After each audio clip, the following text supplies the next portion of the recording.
Welcome to Harvey's Highlights, where we uncover the most unforgettable moments ever to happen on live television. If you haven't already, make sure to subscribe and turn on notifications, because today's story might just be the most shocking one we've ever covered.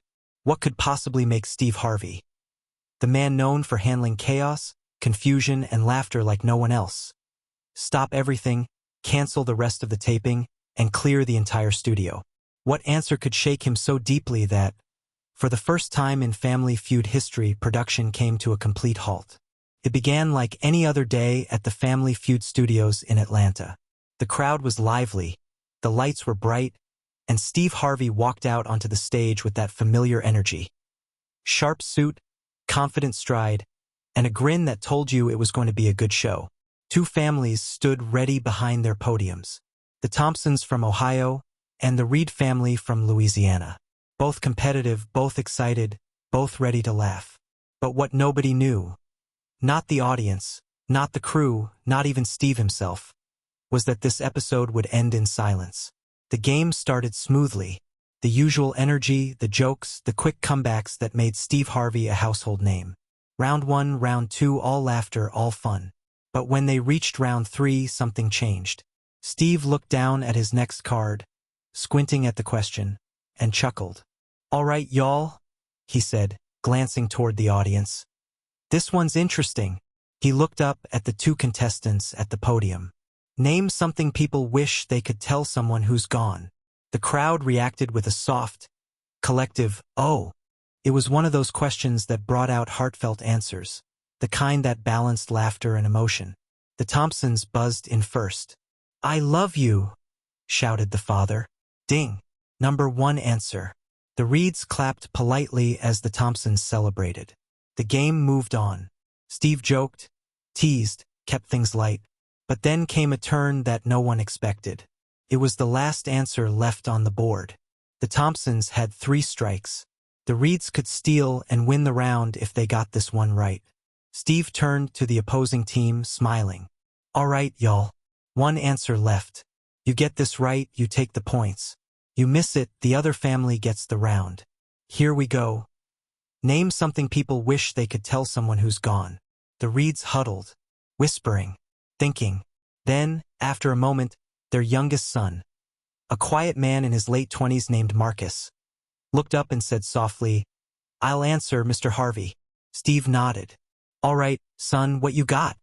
Marcus took a breath. "I'd tell my dad. I forgive you." The room went completely silent. Not a murmur, not a whisper, just the hum of the studio lights. Even the soundboard operator hesitated to hit the buzzer. Steve blinked, caught off guard. He lowered his cue card slowly. "You said, 'I forgive you'?" Marcus nodded. "Yes, sir." Steve didn't say anything at first. He just looked at him, that same long, unreadable look he gives when something hits deeper than expected. Then he turned toward the audience. Can we take a minute?" He looked offstage toward the producers. "Cut the music." The theme faded. The screens froze. The audience grew still. Steve turned back to Marcus, his voice lower now. "You mind if I ask what you meant by that?" Marcus hesitated, then nodded. "My dad and we didn't talk for almost 10 years. Last year, he passed before I could say what I needed to. I always thought I'd tell him one day that I forgave him. Guess I just never got the chance." Steve stood there, holding the microphone loosely, his head bowed slightly. Then, for the first time that day, he didn't look like a comedian or a host. He looked like a man who understood exactly what that kind of pain felt like. He turned to the camera crew. "Stop rolling," he said quietly. The red recording lights went out. The audience watched, unsure what was happening. Then Steve walked around the podium, put a hand on Marcus's shoulder, and said something that no microphone caught. Whatever it was made Marcus cry. Moments later, Steve turned to the producers and said, "Clear the studio." No one argued. No one moved for a moment. Then, slowly, the audience began to rise, the families stepping back from the stage, the hum of cameras fading into silence. For the first time in his hosting career, Steve Harvey had ended an episode early, not because of a mistake, not because of a controversy, but because the truth in one man's answer was too powerful to follow with another question. Once the studio had cleared, the laughter and music gone, the space felt almost hollow. The lights still glowed above the stage, but without the audience they looked softer, muted, as if they too had taken a breath.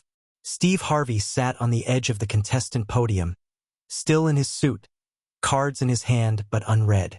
Marcus sat a few feet away, quiet, his eyes fixed on the empty seats where the audience had been.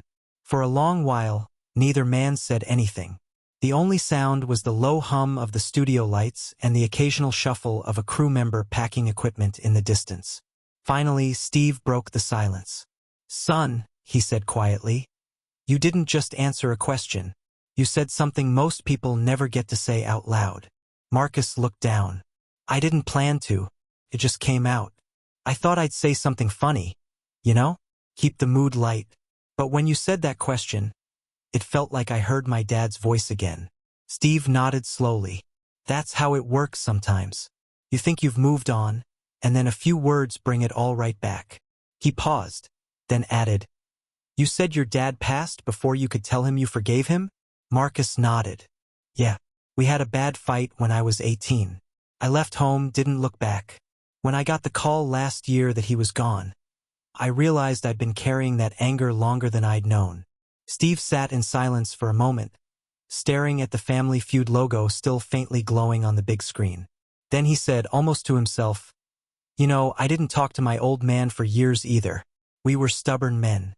He passed before I could tell him I understood him. I always thought I'd have another chance." Marcus looked up. "You never told him?" Steve shook his head. "Didn't get the chance. But I learned something after that. You can't fix the past, but you can forgive it. You can forgive them and you can forgive yourself. That's what keeps you living instead of just remembering." For a while they just sat there, two men who'd spent years building different kinds of walls, sharing a moment in a place built for applause but filled now with something quieter. Understanding. After a time, Steve stood up and walked over to the stage floor, calling to a member of the crew. "Leave the lights off for a minute." Then he turned back to Marcus. "I stopped the show because this ain't a show anymore," he said. This was a man finally saying something that needed to be heard. Not just by him, by everybody. Marcus nodded, eyes glassy. Steve took a folded handkerchief from his pocket and handed it over. "Take that, son. I've only got one rule when I give one of these away. Don't waste it on regret. Only use it when you're ready to move forward." Marcus smiled faintly, pressing the cloth into his hands. "Yes, sir." They stood there for another minute, two strangers who somehow weren't strangers anymore. Later that evening, after everyone had gone home, the producers would ask Steve if he wanted to pick up filming the next day. He simply said, "No, we'll leave that episode where it ended.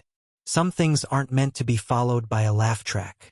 And so, that day, for the first and only time in Family Feud history, an episode ended without a final round, without applause, without a single cheer. Just two men, forgiveness, and silence. Months passed. The episode never aired. Officially, the network described it as unaired due to unforeseen production circumstances. The footage was quietly archived, logged, time-stamped, and locked away in a digital vault.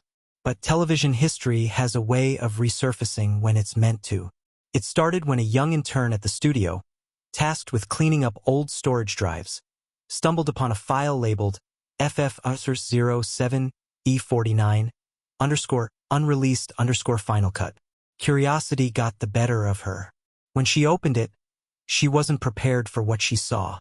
No flashing lights, no theme music, no applause. Just a man in a suit sitting beside another man on a dimly lit stage, both of them stripped of everything television usually demanded. No jokes, no pacing, no smiles for the camera. Just truth. Within 24 hours, that clip, all 15 raw, uninterrupted minutes, was circulating online. It hit social media like lightning. Within hours, millions of people had watched Steve Harvey lower his cards, stop the show, and say the words that would echo across timelines and living rooms alike. "This ain't a game anymore." Hashtags appeared overnight. Hashtag the answer that stopped the show. Hashtag Steve and Marcus. Hashtag forgive and live. People weren't just watching, they were confessing. Thousands of comments poured in from strangers around the world. Sons who hadn't spoken to fathers, daughters writing to estranged mothers, spouses who'd spent years sleeping next to silence. Been angry at my dad for 20 years. Just called him. My brother died last year. I wish I'd said what Marcus did. This episode didn't air, but it changed me anyway. Steve Harvey never responded publicly at first. He didn't tweet, didn't post, didn't call a press conference. But then, one morning on his radio show, he spoke about it for the first time. I didn't plan that moment, he said, his voice low, almost reverent. You can't plan something like that. I saw a man tell the truth, and I stopped everything because that truth deserved silence. Sometimes the only thing you can do for somebody's pain is stop the noise. By that point, Marcus had been recognized everywhere he went, at grocery stores, at the post office, even at his job at the community center. People didn't approach him like a celebrity. They approached him like a mirror. They wanted to tell him what they'd said to the people they'd forgiven. 6 months after the clip went viral, Steve invited Marcus back to the studio. Not for a game show, but for a conversation. This time there was no podium, no scoreboard. Just 2 chairs in the center of the stage and the same faint hum of the studio lights. Brother, Steve said as Marcus took his seat. You started something we didn't even know we needed. Marcus smiled. I didn't mean to start anything. Steve nodded. The best things never start on purpose.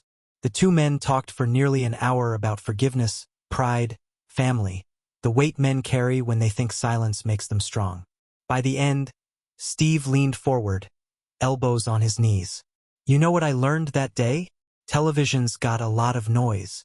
But sometimes the real show starts when you shut it all down. The audience, a small, private group of studio staff and invited guests, didn't clap when it ended. They stood quietly, because they knew applause would cheapen what they just witnessed. When the special aired later that year under the title Family Feud, the moment that changed everything, it became the most watched broadcast in the show's entire history. And as the credits rolled, the screen faded to black with a single line written in white text.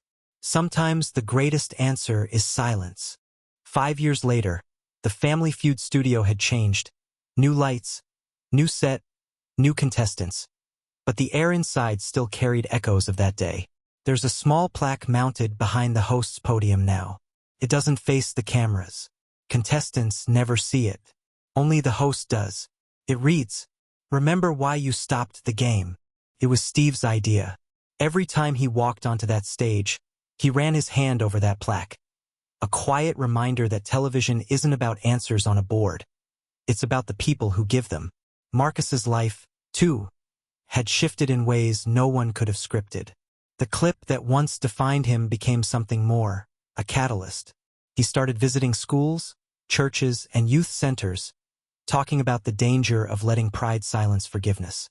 He never asked for money, never sought fame. He just spoke, honestly and plainly, about what he'd learned the hard way. I said those words on Family Feud, he'd tell people. But the truth is, I wasn't really talking to Steve. I was talking to the man I used to be, the one who thought being right mattered more than being kind. In 2024, Steve Harvey invited Marcus to his talk show for a reunion segment titled, The Answer That Changed Us. The audience didn't know what to expect, just that they were about to see 2 men who'd once shared a silence powerful enough to stop an entire production. When Marcus walked out, the crowd rose to its feet. Not because he was famous, but because they remembered why. Steve smiled as Marcus sat down beside him. You know, Steve said, I've had a lot of folks come through these doors. Celebrities, politicians, stars. But you're the only one who made me drop my cue cards and clear the studio. Marcus laughed softly. You did more than that, Steve. You cleared a lot of noise out of my life that day. The 2 men sat in reflective silence for a long moment, the kind that doesn't need to be filled. Then Steve turned to the camera. If you're watching this right now, and there's somebody you need to forgive, do it. Don't wait for a commercial break. Don't wait for a better time.